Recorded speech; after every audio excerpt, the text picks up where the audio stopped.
कहते हैं करते नहीं है, सुनते हैं करते नहीं है। कथा सुनने की हमारे समाज में प्रथा है, लेकिन कथा सुन के जब आप कुछ करेंगे नहीं तो उस कथा सुनने से श्रीमान जी क्या लाभ है? कोई लाभ है? नहीं है ना।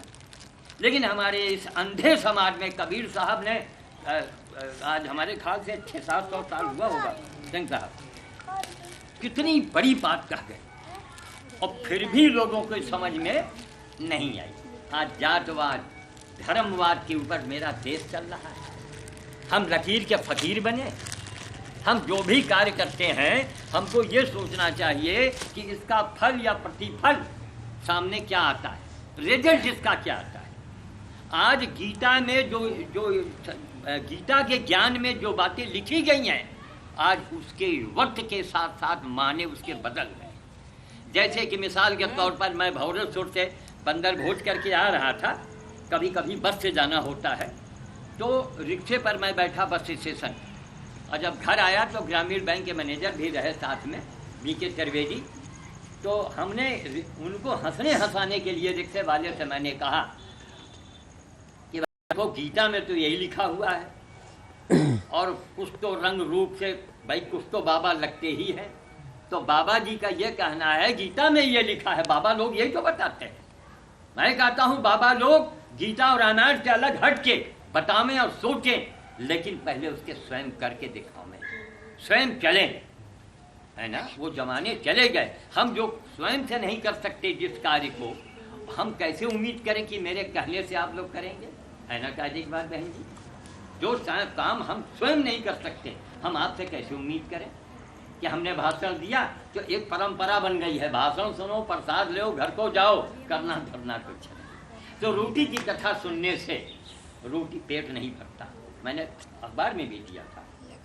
राम की कथा सुनने से राम की कृपा आज के दौर में नहीं होनी है, नहीं होगी। कैसे होगी? राम काज से। राम काज क्या है? हम मनुष्य बने रहें, यही राम काज है। ये बालक जो बैठा हुआ है, ऐसे धुआं निकल रहा था तो ऐसे ऐसे खेल रहा था। उनकी मम्मी ने उसको एक बार दो बार मना किया, नहीं नहीं ऐसा मत करो, वो केवल धुआं से खेल रहा था। अरे वो बालक, इसके सामने बहन जी इधर देखिए, शंकराचार्य इसके चरण के धूल के बराबरी नहीं कर सकते हैं। मैं कहता हूँ चरण की धूल करिए क्यों। और यही बालक नहीं, चाहे वो गरीब से गरीब बालक हो, किसी जात का क्यों ना हो, बालक बालक होता है। इसीलिए बच्चों को बाल भगवान कहा गया है। बूढ़ा भगवान और जवान भगवान क्यों नहीं कहा गया? साधु भगवान नहीं, क्यों? अरे हम लोग काम क्रोध लोभ मोह लिप्त है उसी में। तो ये धुआं खेल रहा है। इसको जब वो मिला, वो क्या नाम है ये जो नहीं वो मिठाई थी पेठा, तो एक बार ये सोच रहा था कि हम डालेंगे ना डालें, क्यों? वो स्वयं में भगवान है, वो स्वयं उसको ग्रहण करना चाहता है। क्योंकि देखिए पहले जो हम लोग हवन करते थे, उस हवन से बड़ी बहुत कुछ निकलती थी, तमाम प्राप्तियां होती थी। आज ये सुई नहीं निकाल पा रहे हैं। अरे एक बकरी के लेड़ी ही निकाल के देखा जो गमले में डाल दी भाई, वो भी नहीं आप कर पा रहे।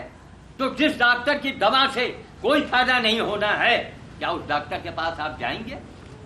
मेरा कहने का तात्पर्य यह नहीं है कि नहीं ये गलत है, ये सही है, लेकिन अब लेकिन लग गया। पहले मन का पवित्र होना बहुत अनिवार्य। मन में जैसे साइकिल में हवा भरी जाती है, उसी तरीके से मन को दया से भर दो। दया धर्म का मूल है। मूल का पता नहीं, पेड़ खोसे जा रहे हैं। क्या अंधा समाज है भाई, जड़ का पता नहीं है ना, अब पेड़ लगाए दे रहे हैं। औरतें महिलाएं धान के खेतों में पेड़ लगाती हैं, रुपाई करती हैं, और उनको कहा जाए कि साहब जड़ तोड़ तोड़ के फेंको, और ऐसे खोद दो, कुछ नहीं होगा। तो दया धर्म का मूल है। अगर दया है मन में तो न जात देखेगा, न वो धर्म देखेगा। बच्चों का ना कोई जात है, न इनका कोई धर्म है, सारी दुनिया इनकी है। फिर आपसे हम देखिए चीजों पर गौर करते हैं। फिर हमारे आपने ये कहा कि ये प्रार्थना कीजिए कि हम इसी तरह हम आगे बढ़ें, तो हमारे मन में आया कि हमने धीरे से सिंह साहब से कहा कि सिंह साहब अगर हमको कहना होता तो मैं ये कहता कि हे अग्निदेव, हे परम पिता परमात्मा, मुझे ये बालक बना दो, इसका स्वभाव बालक के जैसा मेरा स्वभाव कर दो। अरे बाबूजी, आज पूरी दुनिया में अगर बच्चों का राज हो जाए ना, ये तालिबान, पाकिस्तान, हिंदुस्तान है, सब समाप्त हो जाए, ना कोई पंडित रह जाए ना कोई मेहतर रह जाए, है ना। बच्चों का राज होना चाहिए, बच्चों की भावना होनी चाहिए, बच्चे से महान कोई, यही तो बाल भगवान कहा गया, बूढ़ा भगवान, जवान भगवान क्यों नहीं कहा गया। खैर, तो अभी थी संदर्भ में, क्योंकि हम देखिए अब क्योंकि गाय की सीरियस हालत पहुंचना है, मैं मोबाइल तक लेके आया हूँ कि घर में श्रीमती जी से कहा कि जैसे कोई बात होने लगे, चिल्लाने लगे, तड़पने लगे, तुरंत बताना, क्योंकि विश्राम जी बेचारे एक बड़े ही परोपकारी संत हैं ये। और कहने की बात कि मेरा देखिए अपनी नजरिया हम लोग लकीर के फकीर क्यों बने। जैसे हवन हो रहा है ठीक, अखंड रामायण हो रहा है ठीक, मानस सम्मेलन हो रहा है ठीक, लेकिन उसमें ढूंढो कुछ, कहाँ गलत हो रहा है, क्या सही हो रहा है। 50,000 नहीं, लाखों रुपए मानस सम्मेलन में फूंक दिए जाते हैं, क्या कोई राम बना आज तक। सवाए रावण के, सवाए शूर्पणखा के भरी पड़ी उनकी संख्या बढ़ती जा रही है। हमारा अंधा समाज, ये नेता जो राजनीति के नेता लोग, साधुओं को राजनीति में नहीं आना चाहिए। हमने कहा तुम उल्लू के पट्टे हो, मूर्ख हो, तुम बोलना सीखो पहले। साधु को पूरी विश्व की चिंता करनी चाहिए, साधु को पूरे संसार को अपना परिवार मानना चाहिए, वही साधु है।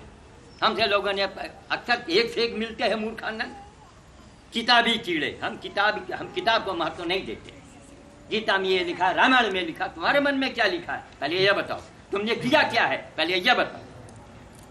अंधा समाज, नेता देखिए आज भगवान हो रहा है, करोड़ों अरबों रुपया लूटता है देश का, और फिर भी हम भागे जा रहे हैं। मीडिया वाले हैं, उनके पीछे कैमरा लेके भागे जा रहे हैं। ये क्या मेरा अंधा समाज। समाज की गलत धारणाओं से अलग होइए। श्याम साधु अकेले तो है, रायबली और रायबली के बाहर छा गया। क्यों छा गया? कर्म के बल पर। तो हर आदमी श्याम साधु तो नहीं बन सकता है। ये लौते नहीं है, जो लौतियां थी उनसे छुट्टी पा गए शादी करके। तो हम गाय की सेवा, गधे की सेवा, सूअर की सेवा कर रहे हैं, करके शंकराचार्य को दिशा दे रहे हैं। शंकराचार्य देख पहले क्या लिखा है गीता के अंदर, 5वें अध्याय के 18वें श्लोक में सूअर की सेवा के बारे में लिखा है। कभी शंकराचार्य ने सूअर की सेवा की? कभी छुआ? नहीं छुआ।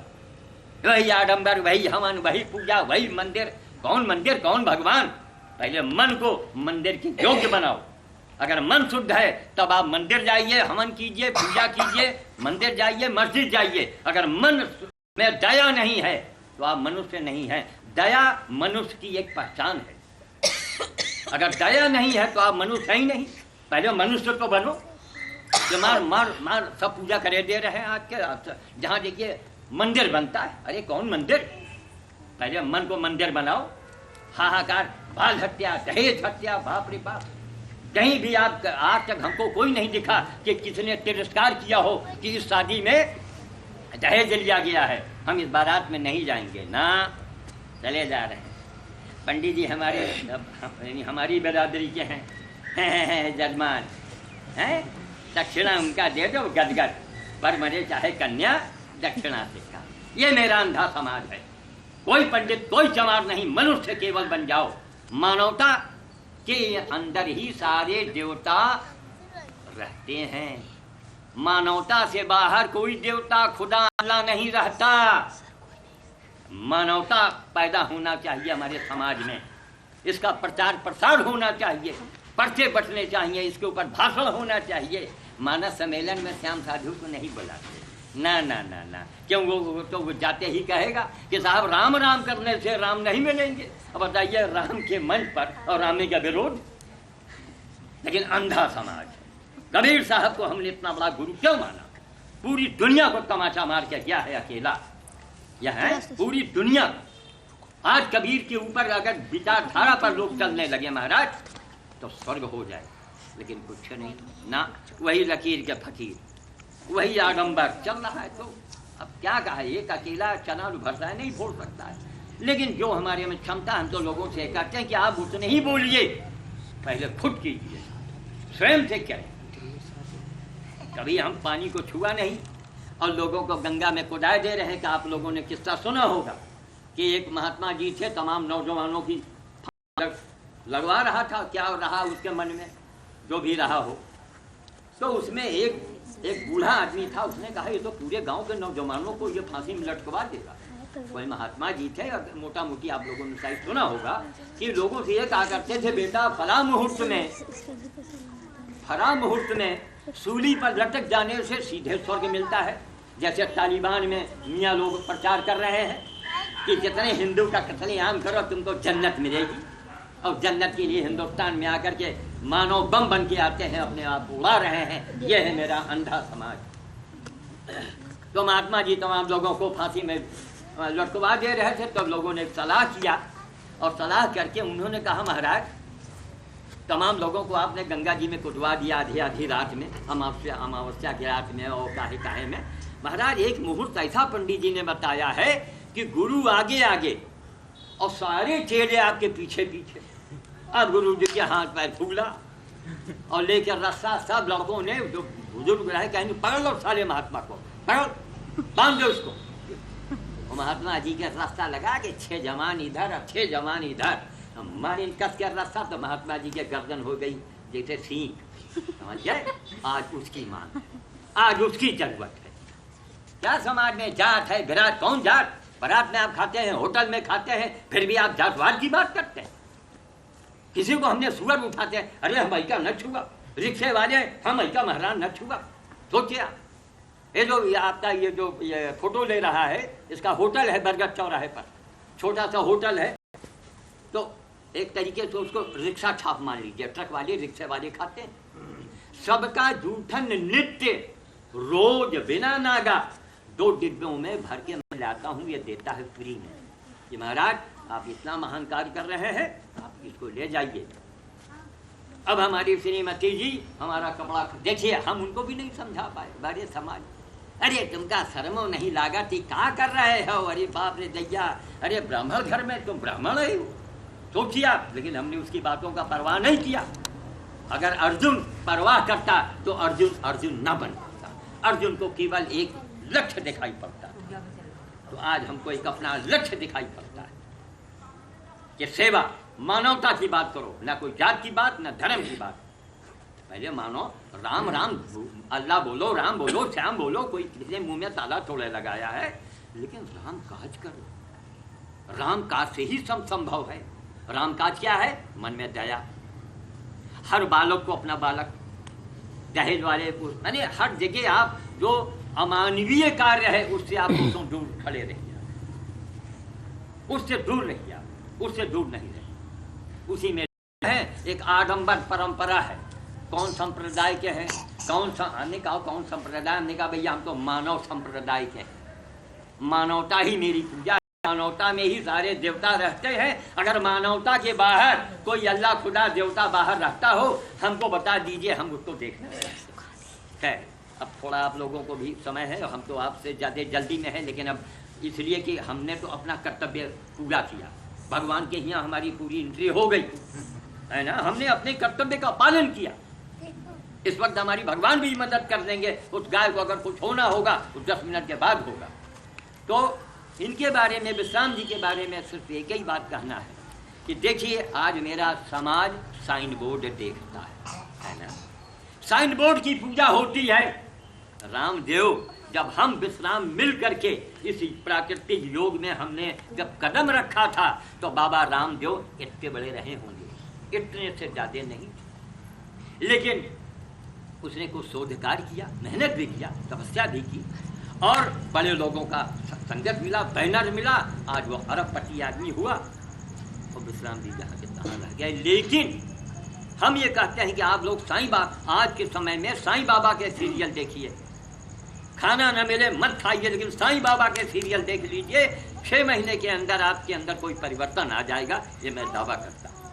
तो ये अपना मानव कर्तव्य अपना उसको पूरा कर रहे हैं। जो जितना इनसे बन रहा है, कोई क्या भाई जब आए थे इनको मालूम है कहाँ से आए हैं? नहीं मालूम। आप कहाँ से आई हैं? आपको मालूम है? नहीं मालूम। कहाँ जाना है? नहीं मालूम। अजीब आप लोग पागल हो भाई। अब पागल तो है ही सब, हम भी पागल हैं, ना आने का पता ना जाने का पता। तो ये अपना कर्तव्य निभा रहे हैं, संदेश दे रहे हैं। और जीवन के आप, बड़ी लंबी कहानी है हमारे इनके संगत की, शुरू में इसी तरीके से मामला चलता था। तो हम ये समझते हैं कि आप इनकी सलाह पर अगर चलते हैं तो कभी आप बीमार होंगे ही नहीं। बीमारी तो भूल जाइए, बीमारी कुछ नहीं है। पेट की सारी गड़बड़ी, पेट के गड़बड़ी से ये होती है। सारी गंदगी यहाँ है, तरह तरह के कीड़े जब यहाँ इकट्ठे हो गए, गंदगी इकट्ठी हो गई, खून आपका गंदा होने लगा, तो यहाँ रुकावट, यहाँ रुकावट, सब रोग है। इन्हीं के संगत में 15 दिन मैंने लगातार पानी पिया था। इनके गुरु भी आए थे, स्वामी हरेन मूर्ति।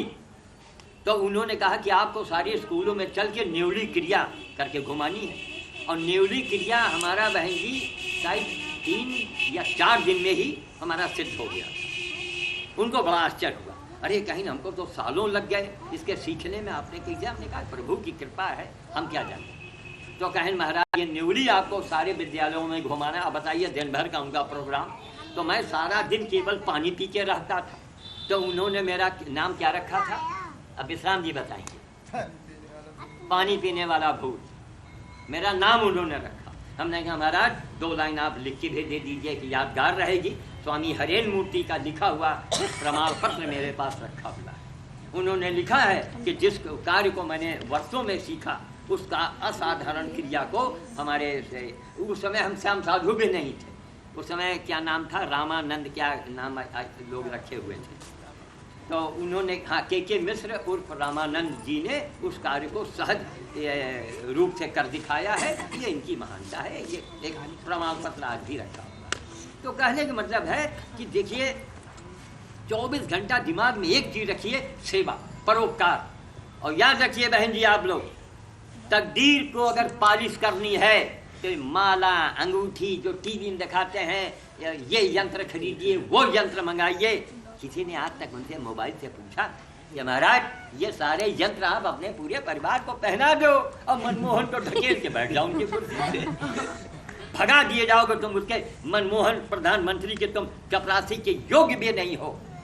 कहाँ तुम्हारा तीसा यंत्र, पीसा यंत्र, माला, अंगूठी, उसके कोई माने नहीं रह गए हैं। क्यों नहीं रह गए हैं? कभी इनका वर्क था, कभी काम था, लेकिन आज इनका कोई, आज जब गीता के श्लोक के माने भी बदल गए हैं कि कर्म, हाँ मैंने रिक्शे वाले से कहा, जब मैं घर आया हमने कहा बेटा गीता में तो लिखा है कर्म किए जा और फल की इच्छा न कर, यानी तू हमसे पैसा न मांग। तो हमारा मुंह देखने लगा। हमने कहा बेटा चिंता न करो, तुमको एक मैं मिसाल दे रहा। सोचिए कर्म प्रधान विश्व रची राखा, जो जस कीन तो तत् फल चाखा। इसको संपुट में नहीं लगाते, ना ना। दीनदयाल विरज संभारी, हरहु नाथ खुराफात हमारे। आप करें जिंदगी भर खुराफात, वो आपका खुराफात करेंगे। गंगा जी में डुबकी लगाने से गंगा मैया क्या आपका पाप धोएंगी? कभी नहीं धो सकती। पहले गंगा मैया अपने आप को साफ कर ले। 49 दिन मैं अनशन में बैठा था, थोड़े से लोग आए लेकिन कोई नेता नहीं है। आज इसी बात को अगर दहाड़ दें ना कि जितने लोग आगे भागे फिर रहे हैं, हमको वोट दो, हमको वोट दो, हम तो करते हैं एक किसी रिक्शे वाले को जो है खड़ा किया जाए, उसको वोट दे दिया। तो अब काफ़ी वार्तालाप लंबी चौड़ी हो गई है। तो हमारे विश्राम जी जो हैं, ये बेचारे एक समाज के हित में इन्होंने अपना सारा जीवन लगा दिया। इनको यह मान के चलिए कि ये भी अपने क्षेत्र में दूसरे श्याम साधु। हमने आज तक किसी ने कुछ मांगा न दिया। प्रभु हमारी रक्षा, इसलिए प्रभु हमारी मदद करते हैं क्योंकि मैं प्रभु का तन मन धन से कार्य करता हूँ। फिर नहीं देखता हूँ कि ये सूर्य है कि गधा है, ये रात है कि दिन है। और इस सेवा कार्य में ये बहुत बड़ी तपस्या है, इसमें बड़े कर्म होते हैं। ना आप इसका करें, एक भीख मांगने वाला भी चींटी खिला करके वो भंडारा कर सकता है, लेकिन वो नहीं करता। क्यों? उसकी भाग्य में लिखा है भीख मांगना, इसलिए वो नहीं करेगा। हमने लोगों से यही कहा, हमने भीख मांगने वाले ए जाओ जाके होटल में प्लेट धो। अरे हाँ हम सबके जूठन धोई हुए। हमने कहा क्या कहा? अरे भैया हम तो पंडित जी कहे जाते हैं, ब्राह्मण हैं, हम तो सबका जूठा रोज उठाते हैं, रोज। अरे उठावत हुई हो, ये है मेरा समाज। समाज को जगाने की जरूरत है। विश्राम जी के इसमें कार्यक्रम में आप लोग जुड़ेंगे। आप लोग बड़े भाग्यशाली हैं जो एक ऐसे महान संत से जुड़े हुए। ये महान संत है जो आपको निरोग कर सकता है, आपको सद्मार्ग बता सकता है। हमारे आचार्य जी बैठे हुए हैं, ना इनको कोई दक्षिणा लेना है, ना इनको फीस लेना है, और ये समाज की सेवा कर रहे हैं। ये महान है हमारे लिए। आचार्य जी जो बैठे हैं हमारे लिए ये शंकराचार्य से अधिक है।